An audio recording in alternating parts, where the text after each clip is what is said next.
March মাস, যে March মাসের 7 তারিখে 1971 সালে তার একটি তর্জনীর হুঙ্কারে পুরো 7.5 কোটি বাঙালি ঝাঁপিয়ে পড়েছিল যুদ্ধে।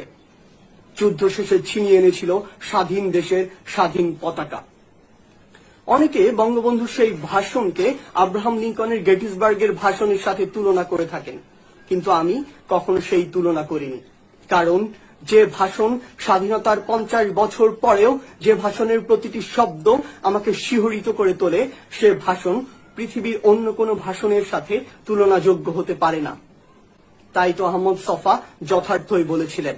তিনি বলেছিলেন, বাঙালি জাতির শ্রেষ্ঠ কাব্য বলাকা সোনার তরী কিংবা গীতাঞ্জলি নয়, বাঙালি জাতির শ্রেষ্ঠ কাব্য আর দাবায় রাখতে পারবা না।